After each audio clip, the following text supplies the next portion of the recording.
TRS party auto కార్మికుల పైన ముసలి కన్నీరు గారుస్తూ ఉంది.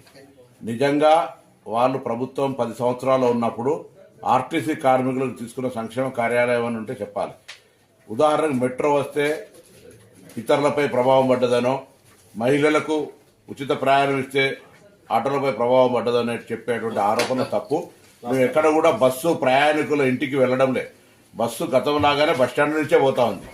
ప్రజలు ఇంటి దగ్గర నుంచి బస్టాండ్కి రావడానికి ఆటోలు వాడుకుంటా ఉన్నారు. అవును, ఎన్నికల హామీ మేము 12,000 రూపాయలు సంవత్సరానికి ఇస్తామని చెప్పినాం. మీ నిర్వాహకం వల్ల, ఆర్థిక సంక్షోభం వల్ల ఈ సంవత్సరం ఇవ్వలేకపోయినాం. భవిష్యత్తులో తప్పకుండా ఆటో కార్మికులను ఆదుకునే బాధ్యత మా ప్రభుత్వానికి ఉన్నది. ఇటువంటి రాజకీయ క్రీడలు మీరు ఇలా ఒక రోజు కొరకు ఏదో ఆటో కార్మికులు వేసుకున్న డ్రెస్సులు వేసుకొని ఇతరత్ర ఏదో ఇటువంటి వేషాలు వేసేటువంటి ప్రయత్నం, నిన్న బేడీలు వేసుకొని ఇటువంటి చేయడం అనేటువంటిది పొలిటికల్ డ్రామా.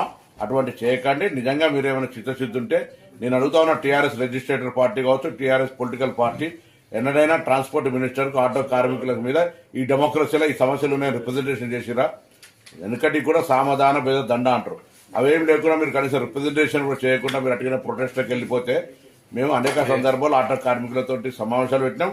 రండి, ఆటో ప్రతినిధులు తీసుకొని బరాబర్గా డెమోక్రటిక్ గా మా ఆఫీసులో కూర్చొని మాట్లాడదాం. అంతేగాని ఇటువంటి వాళ్ళ పేరు మీద మీరు పొలిటికల్ ప్రోగ్రామ్ తీసుకునేటువంటి ప్రయత్నం చేస్తే ఇది మంచిది కాదు సమాజానికని మనం చేస్తాం.